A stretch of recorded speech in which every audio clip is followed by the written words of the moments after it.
হঠাৎ করে রাতে বুক ধরপড় করে, ঘুম আসে না, খাবার রুচি কমে যায়, টেনশন লাগে, মেজাজটা গরম হয়, এইরকম কখনো কারো হয় কিনা? একটু হাত উঁচু করেন তো। ও ভেরি নাইস। এবং যাদের হয়েছে তারা প্রত্যেকে মানুষ, যারা হয়নি মহা মানুষ। সবারই হওয়ার কথা, হয় না? এতগুলো প্রবলেমের একটা হবে না, হওয়ারই কথা। এই সবগুলো সমস্যা কোনো সাইকিয়াট্রিস্ট লাগবে না, কিছু লাগবে না, জাস্ট দুইটা বুদ্ধি শিখাই দিব, জাস্ট টু। যখন এরকম হবে, কারো কোনো দরকার নাই, আল্লাহ দিয়াই দিছে এই বুদ্ধিটা। বুক ভরে তখন শ্বাস নিব, ধরে রাখবো, ছাড়বো। এখনই নেন দুইবার, ভালো লাগবে। আরেকবার নিব। কারণটা কি সেটা বলি। আমাদের ব্রেন থেকে শুরু করে সারাটা শরীর না শান্ত হইলে ভালো কাজ করে। আর দ্বিতীয় যেটা, সেটা হচ্ছে অক্সিজেন পাইলে ভালোভাবে কাজ করে। আপনি যখন বুক ভরে শ্বাস নিয়েছেন তখন ঠিকভাবে সবগুলো কোষ অক্সিজেন পাইছে, এবং এই কারণে আপনার দেহের প্রত্যেকটা অংশ খুশি হয়েছে। আপনি ক্ষুধার্ত থাকলে যখন খাবার দেয় মনটা খুশি হয় না? ঠিক তেমনি করে যখন আপনি বুক ভরে এরকম শ্বাস নেন, শ্বাস ছাড়েন, তখন প্রত্যেকটা কোষ ঠিকভাবে অক্সিজেন পায় এবং মনটা চাঙ্গা হয়। এটা নাম্বার ওয়ান। নাম্বার টু যেটা, সেটা শুনেন।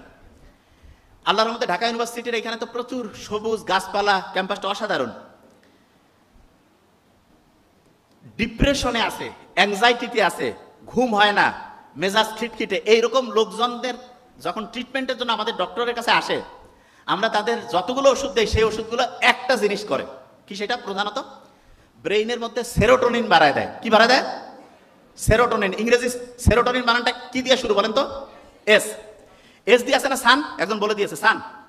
সানলাইটের মধ্যে সেরোটোনিন আছে। আপনি ওষুধ টাকা দিয়ে ফার্মেসি থেকে কিনে খাবেন, বহু সাইড ইফেক্ট আছে। সূর্যের আলোর নিচে, গাছের নিচে যে একটু খালি পায়ে হাঁটবেন, বিশ্বাস করেন, বিশ্বাস করেন, আল্লাহর রহমতে আপনার ডিপ্রেশন, অ্যাংজাইটি, ঘুম হয় না, এগুলো সবগুলোর 90% থেকে 95% প্রবলেম নাই হয়ে যাবে ইনশাআল্লাহ। কি বুঝতেছেন? আচ্ছা, তাহলে আমি দুইটা বুদ্ধি দিয়েছি। প্রথম বুদ্ধিটা কি? বুক ভরে শ্বাস নেওয়া। দ্বিতীয় বুদ্ধিটা রোদে গিয়ে খালি পায়ে হাঁটতে হবে, ঠিক আছে? আচ্ছা, পানি খাওয়া তো আমার ওইটা মাথায় আছে, ওইটা বলছি। তৃতীয় যে জিনিসটা খেয়াল রাখবেন, টক দই কারা খান বলেন তো? টক দই। আচ্ছা, এইবার দেখেন একটা জিনিস বলি। আপনি কি জানেন আমাদের শরীরে ব্রেন কিন্তু দুইটা? কয়টা? একটা হচ্ছে মাথার মধ্যে, আর একটা হচ্ছে পেটের মধ্যে। সত্যি কথা কয় না, পেট ঠান্ডা তো মাথা ঠান্ডা। কথা একদম ঠিক। কি কারণে? আমরা যখন টক দই খাই, টক দই, তখন উপকারী ব্যাকটেরিয়া আমার পেটের মধ্যে যে সিস্টেম, ডাইজেস্টিভ খাবার হজমের যে সিস্টেমটা আছে, সেইখানে উপকারী ব্যাকটেরিয়াগুলো নাচানাচি শুরু করে দেয়, প্রচুর খুশি হয়ে যায়। এবং এই পেটের মধ্যে যে ব্রেইন, সে যদি খুশি হয়ে যায়, মাথার এই ব্রেন সেও খুশি হয়ে যায়। এরা পরস্পর ভাই ভাই। পেটের এইখানে যে ব্যাকটেরিয়া, তারা যদি খুব মনের আনন্দে হচ্ছে নাচানাচি করে, ব্রেইন যে আছে এইখানে যারা আছে তারাও খুব খুশি হয়ে যায়। ব্যাপারটা এরকম এরকম হয়তো। আচ্ছা দাঁড়ান, এটা করেন। আচ্ছা এবার দেখবেন, দাঁড়ান, এবার করবেন কি দেখাচ্ছি আপনাকে, একসাথে করবেন। হয় নাই, একসাথে হবে। আচ্ছা আমি জিনিসটা কি বুঝাচ্ছি।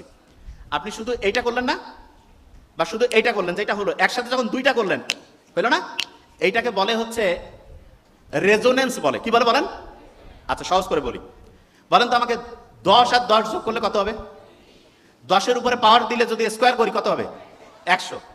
10 আর 10 যোগ করলে যে 20 হইলো, এটা নর্মাল হিসাব। আর 10-এর উপরে পাওয়ার দিলাম, এইটাকে বলে হচ্ছে এক্সপোনেনশিয়াল, এইটাকেই বলে হচ্ছে রেজোনেন্স। এটা তা আপনার এই মাথাটা এবং পেটের মধ্যে যে ব্রেন, এই দুইটা যদি একসাথে কাজ করে, তাহলে আপনার কাজের গতিটা তখন যোগ আকারে হয় না, তখন গুণ আকারে হয়। কি আকারে হয়?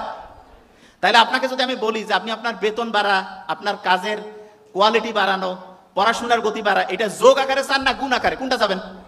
গুণ আকারে। তাহলে গুণ আকারে যদি চান তাহলে কি যোগ আকারে পড়বেন? গুণ আকারে যদি চান তাহলে কি দুইটা ব্রেন একসাথে কাজ করবে না আলাদা? একসাথে কাজ করতে হবে। কিভাবে? একসাথে। আচ্ছা এবার একটু পড়া ধরবো। ওই যে ঘুমাচ্ছে।